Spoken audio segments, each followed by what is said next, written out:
Hi, it's your girl Kimberly. Thank you so much for coming to my channel. In this video, we are going to talk about 10 reasons, my little broken picky nail, 10 reasons why your skincare routine is not working. So you bought all the things, you're doing the things to your face, you don't understand why you're not seeing the skincare results that you want after everything you've already done. So let's hop into it. But before we do, actually, make sure you hit the subscribe button. You don't want to miss out on any of the great videos I make here for the channel. Skincare, hair, beauty, nails, tech, travel, all the things. We want to make sure you're included. So hit the notification bell also, so when I post, you'll see it. Hit the subscribe button. And if you like the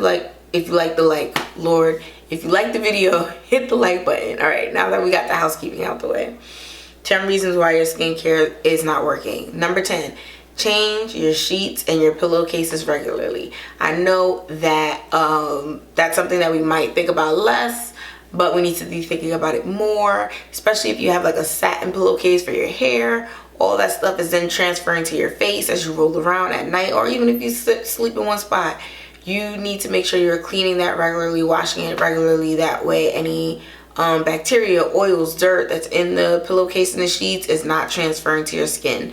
So especially if you're having issues with face acne, body acne, how often do you change and clean your sheets? That is very important. So that's number 10. Number 9.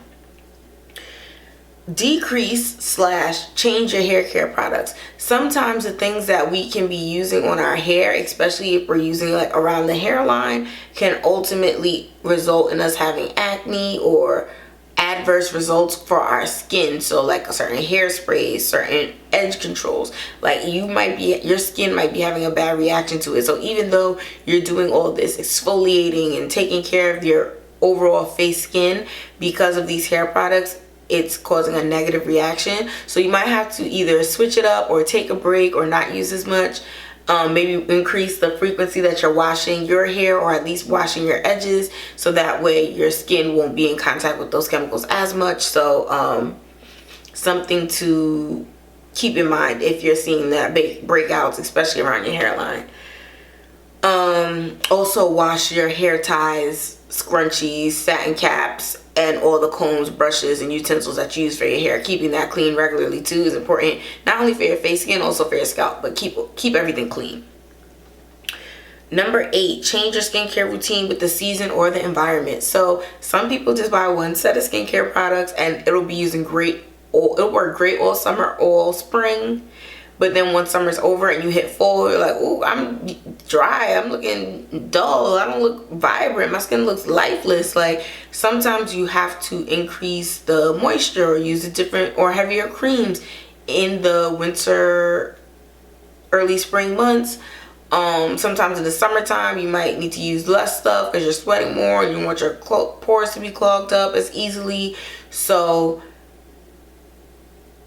if you live in a temperate environment, especially if it's extreme weather where it's going from like 90s in the summers and like 10 degrees in the winter, you're not going to necessarily be able to use the same skincare products all year round. So you might have to dial back, adjust, change, substitute certain things into your regimen as the seasons change. So that might be another reason why, even though you have all this moisturizing stuff, how is that affecting your skin because of the temperature outside and the weather? Number 7, adjusting your surroundings for your skin. So for example, if you live in a place where you have forced air for heat, that can be drying to your skin, so you might need a humidifier.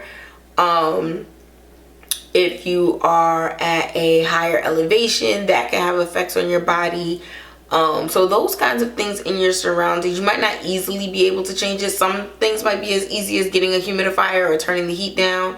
Other things, it might be like, okay, you have to take more of a conscious effort. You spend a lot of time in front of windows. Make sure you're using SPF 40 and not SPF 25. Like, based on your environment and what you do, how do you adjust your skincare? Are you a person who works at a job where you look at a computer screen or a monitor? How is that light damaging your face and your skin, even though you're using all these skincare products? Are you using SPF to protect from the blue light and all that stuff? So how you have to adjust your skincare routine to your lifestyle.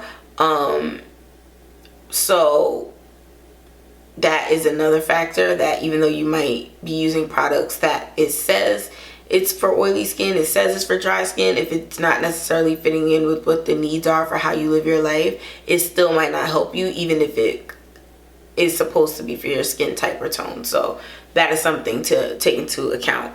Adjusting your surroundings and kind of what you need that's going to fit with your lifestyle.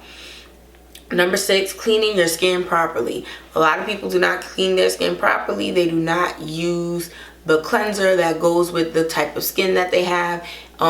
Generally, the idea is if you want a specific skincare issue addressed, you might have to have a cleanser that addresses that specifically. So if you have acne, hyperpigmentation, dryness, or oiliness, you might need a cleanser that specifically addresses that. If you need a cleanser that removes makeup and dirt and debris, that you might have to have a makeup remover cleanser, and then a skincare cleanser that you use to wash your face after you use the makeup removing cleanser. If you have oily skin, you could use gel and the foaming. If you have dry skin, you might want to use more creamy or the gel. Kinds of cleansers. Do you use a cleansing tool? Is your cleansing tool clean? How do you store your cleansing tool? Do you wash your face after you work out? Do you wash your face before you go to bed? When you eat foods that transfer a lot to your face, so like barbecue sauce, pizza oil, do you wipe your face clean or try to cleanse the area where the sauce and the oil came in contact with your face? A lot of things to keep in mind. How often do you clean your cell phone? Cell phone lays up on the side of your face, on your ear, can cause acne on the side of your face if you don't clean it and there's bacteria and stuff on it. Are you using your cell phone when you go to the bathroom? Keep everything clean. Keep everything clean.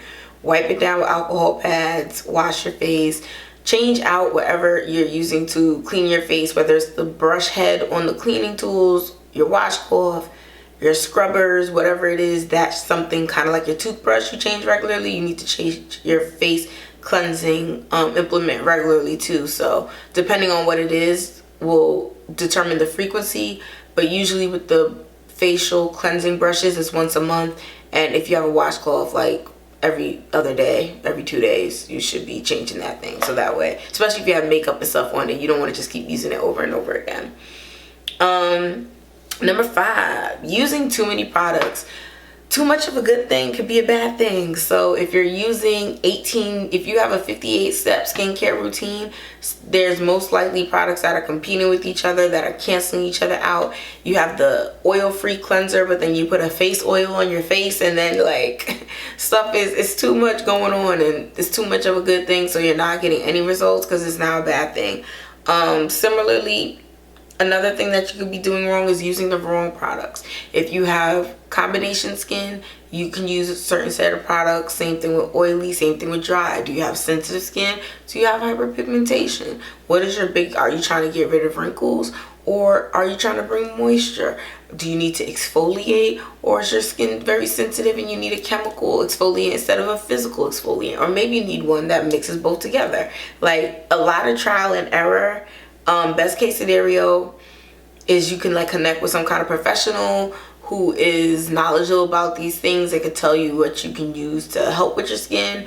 Worst case scenario, trial and error, use a notebook or the Notes app to keep track of what you already bought and that didn't work for you, whether it be the chemicals or the style of products, so that way when you're searching in the future, you could be like, ooh, I had an allergic reaction to that niacinamide at 8%, so I need to bump it down to make sure it's only at 3%. So let me write that down so I can check every time I go skincare shopping. So stuff like that. You want to make sure you have what's right for your skin, because everything doesn't work for everybody.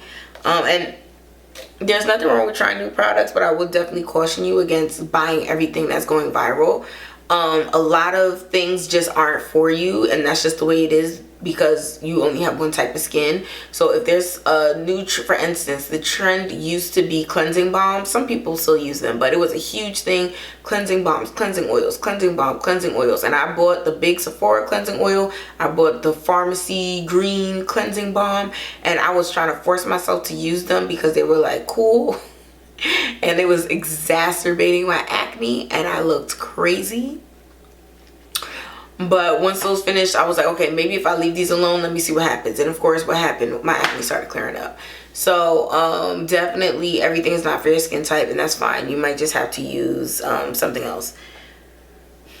Number 3, not addressing all of your skin concerns. A lot of people will be focusing on acne, hyperpigmentation, and they'll forget about moisturizing and exfoliating and sun protection and like other stuff like that. So then the serum product is not working because you're not cleansing correctly, because you're not moisturizing your skin, because your skin is dry. So make sure that you have a full, complete routine that is going to make sure your skin is taken care of. You don't need 88 steps. All you need is cleanser, treatment if there's a specific thing that you're trying to address, creams, so eye cream, face cream, SPF. Now in terms of some nice to haves, sleeping mask, because after you put your skincare on, it'll protect your face in the night. Toner to bring your face back to normal levels. Yeah, but all those things, like I said, you could put in place, nice to haves, but make sure you have what you really need first to keep your skin clean and healthy. Number 2, using sunscreen. I cannot tell y'all enough. Imagine if you had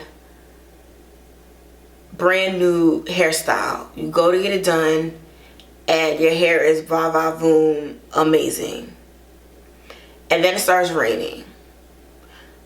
You're going to put on an umbrella or go inside or do something to protect the hair that you just got done. The same thing for your skincare routine. You do all the steps of the serum and the exfoliating and the light treatments and the microdermabrasion, and then you go outside with your face unprotected with no SPF. That is bad. The sun damages your skin and it will reverse or negate any other products that you're using if you're going outside with no SPF. You need SPF every day. Is it cloudy? SPF. Is it raining? SPF. Is it snowy? SPF. Every day, no matter what. I'm telling you, I still to this day am struggling with hyperpigmentation, and what has helped me clear my skin up more than before my previous attempts is because I'm using SPF now for like the last couple of years. Go to Trader Joe's, they got a really good one and it's cheap.